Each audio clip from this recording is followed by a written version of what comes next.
Halo, selamat malam pemirsa. Inilah One on One bersama saya Tisa Noveni. Pemirsa, Firly Bahuri merupakan ketua KPK yang kemudian pertama kalinya menjadi ketua KPK yang ditetapkan menjadi tersangka atas kasus yang sebetulnya cukup agak memalukan, yaitu pemerasan terhadap pihak yang berperkara di KPK. Lantas bagaimana pemirsa tanggapan juga dari pemimpin KPK yang dulu mundur ketika ada persoalan di KPK mengenai revisi Undang-Undang KPK? Langsung saja pemirsa, kami undang narasumber kami malam hari ini, yaitu ada Pak Saud Situmorang. Ini dia pemirsa, seperti saya sampaikan tadi, kita akan berdiskusi bersama dengan Pak Saud Situmorang selaku mantan pimpinan KPK. Selamat malam Pak Saud, apa kabar? Terima kasih sudah hadir malam hari ini di One on One. Silakan duduk Pak Saud. Pak Saud ini dulu mundur menjadi pimpinan KPK ketika ribut-ribut banyak kontra soal revisi Undang-Undang KPK. Sekarang Pak Saud melihat pimpinan KPK, Firly Bahuri, menjadi tersangka kasus pemerasan. Respon dari Pak Saud. Ya sebenarnya bagi yang bekerja sehari-hari di KPK, terlebih yang berinteraksi sebenarnya nggak heran. Saya juga nggak terkejut sebenarnya, kan kita kan sudah punya track record orang ya. Sebenarnya ketika orang masuk di KPK itu, kemudian ketika kita expose di dalam suatu perkara gitu ya, kita bisa lihat kok satu-satu orang itu siapa yang bakal punya potensi conflict of interest, bagaimana dia menggunakan kata, bagaimana dia menanggapi paparan dari penyelidik atau penyidik, ya kan? Kita bisa pastikan orang ini sebenarnya punya konflik kepentingan nggak di situ? Gampang gitu melihatnya. Tapi syaratnya kita harus mengerti detail kasusnya, iya kan? Kan hukum itu pasti. Jadi nggak sulit bagi kita untuk melihat kalau kita bicara umpamanya seseorang ditersangkakan pasal 12E kecil umpamanya. Kan unsur-unsurnya udah ada di situ semua. Apalagi kita mendalami dari awal, mulai dari surat masuk. Kan kita bekerja selalu dari surat masuk. Nggak ada ujuk-ujuk saya nggak senang Mbak Tisa, gue ikutin aja lo kan. Sampai suatu saat salah, nggak gitu kan. Selalu ada surat masuk. Di situ kan sudah jelas gitu. Jadi kita bisa tahu apa sebenarnya materinya apa. Sehingga kemudian kita bisa lihat formilnya juga nanti menyusul seperti apa. Jadi buat saya sih nggak aneh kalau ini kejadian seperti ini. Oke, itu menurut Pak Saud itu nggak aneh kejadian seperti itu. Nah, yang bersangkutan kan kalau nggak salah pernah juga jadi deputi ya di masa kepemimpinan Pak Saud di KPK. Sosoknya itu nggak anehnya itu gimana? Apakah mungkin ada hal-hal yang dianggap yang pernah dilakukan atau diduga dilakukan beliau ini terjadi ketika Pak Saud menjadi pimpinan KPK? Ada apa yang mungkin Pak Saud tangkap pada saat itu? Bisa, kamu untuk mengerti seseorang, kadang-kadang kamu aja dari satu kata yang dari mulutnya aja, atau satu kata yang dia lakukan yang menurut kita tuh gak sesuai nilai, sebenarnya dia bisa menggambarkan dia secara keseluruhan. Apa kata-katanya Pak kalau gitu? Yang pernah zaman ketika jadi deputi Pak Saud di situ masih jadi pimpinan KPK. Apa kata-katanya? Ya banyak lah kalau kita lihat umpamanya kalimat-kalimat yang sebenarnya nggak substansial, yang sebenarnya itu sudah bisa dipaparkan dan kita udah bisa masuk ke penyidikan, tapi kok kemudian mencoba membuat justifikasi yang menurut kita dalam hati saya nggak gitu kali kan gitu kan, kita bisa sehingga memastikan oh iya ini mempengaruhi proses penyidikan atau penindakan atau ya gimana? Paling tidak akhirnya kan begitu. Tetapi karena selalu keputusan itu di pimpinan, ya kita selalu mengatakan keputusan di pimpinan karena penyidik itu independen dan dia leaders di situ. Ya walaupun dalam hal kaitan administrasi tidak akan pernah paparan kalau dia tidak tanda tangan gitu kan. Jadi dari situ juga kita lihat mana ini kok lama paparan, mana ini kok kasus ini nggak lancar gitu kan kita tahu. Nah, oleh sebab itu saya katakan kembali lagi untuk melihat seseorang kita nggak perlu musingin 1000 data, 2-3 data kita bisa mengestimasi orang ini akan menjadi seperti apa. Jadi makanya saya katakan nggak heran kalau ini terjadi kepada yang bersangkutan. Tapi itu kan yang bersangkutan mungkin kalau yang saya tangkap dari Pak Saud malam hari ini mengatakan, oh kayaknya yang harusnya bisa cepat malah jadi lama dengan beliau begitu ketika masih menjadi deputi. Kemudian juga proses penyidikan mungkin terhambat pada saat itu walaupun beliau menjadi deputi. Tapi pernah nggak Pak Saud mungkin dengar dan ini juga sempat heboh nih di media beberapa waktu yang lalu, yang bersangkutan Firly Bahuri ini pernah bertemu juga dengan orang yang berperkara pada saat itu. Itu tahu nggak pimpinan KPK sebenarnya duduk perkaranya di mana ia bertemu, ngapain dia bertemu begitu? Iya, memang ada pernah sampai kan masuk di kasus itu Jadi agak berbeda. Kalau dulu itu ya KPK itu dikontrol sama yang disebut dipelajari, kemudian dilihat bagaimana mereka bekerja, bagaimana key performance indicators-nya mereka, itu ada disebutnya Dewan Pengawas Deputi Pengawas Pengaduan Masyarakat dan Pengawas Internal. Jadi PIPM. Pengawas internal, pengaduan masyarakat. Jadi itu deputi itu sangat powerful. Dia di bawah pimpinan loh. Dia di bawah pimpinan, tetapi dia bisa meriksa saya. Ya, walaupun yang meriksa nanti itu karena saya waktu itu pegawai negeri, golongan saya sudah 4 lebih ya. Tapi yang meriksa itu bisa jadi golongan 3 juga. Karena dia dari instansi lain kan ada bertugas di situ. Maksud saya, itu deputi pengawas internal dan pengaduan masyarakat itu powerful.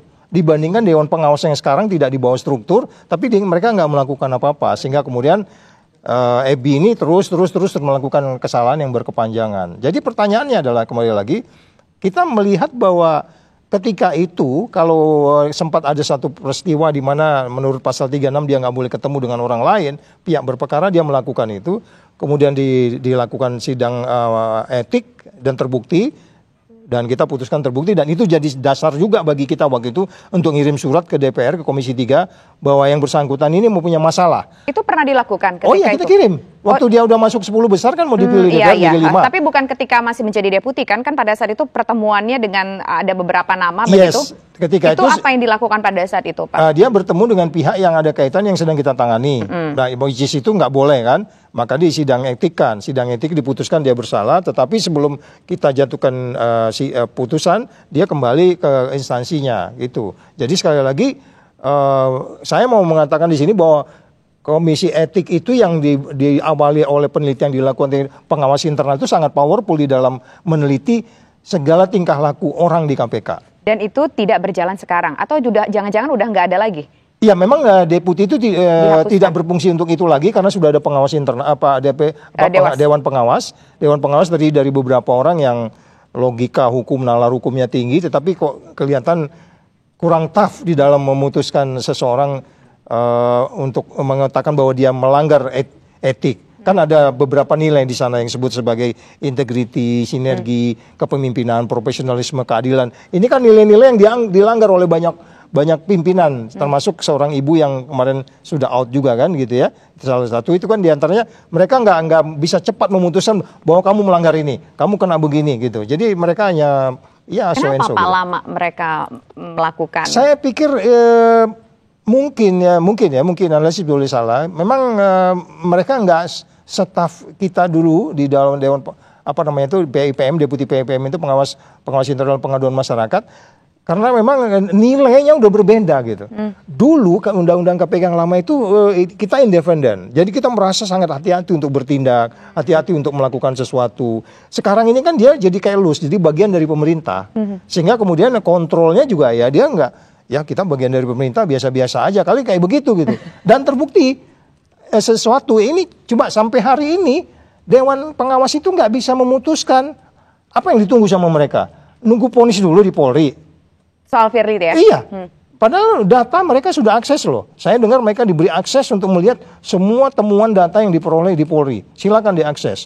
Tapi sampai hari ini kok apalagi yang mau dipelajari? Sehingga publik kan tanda tanya. Dari situ aja bisa. Dewasnya tuh lemah atau takut? Kalau saya bilang sih bukan lemah dan takut ya, mereka nggak memiliki 9 nilai yang di KPK itu. Integritas tadi itu ya? Iya dong, di KPK itu kan jujur, peduli, mandiri, tanggung jawab, disiplin, berani. Kita nggak perlu orang-orang di sini jujur tapi penakut, enggak, ke KPK itu harus berani. Oke, itulah kenapa dulu beberapa waktu yang lalu, termasuk juga terakhir di zamannya masih Pak Saud Situmorang and the Gang atau bersama teman-teman pada saat itu memimpin KPK. KPK ini salah satu lembaga yang sangat-sangat dicintai oleh masyarakat, cukup dipercaya masyarakat pada saat itu. Tapi balik lagi nih ke orang yang kita bincangkan malam hari ini soal Firly Bahuri. Pada saat itu kan dia sempat menjadi deputi, kemudian dia melenggang menjadi ketua KPK. Bagaimana ceritanya dari profesinya sebelumnya atau dari penempatannya sebelumnya akhirnya bisa masuk ke KPK itu seperti apa, Pak? Bukankah untuk masuk KPK itu harus benar-benar orangnya punya integritas yang tinggi? Mungkin juga ada asesmen yang luar biasa meskipun bukan untuk menjadi pimpinan KPK.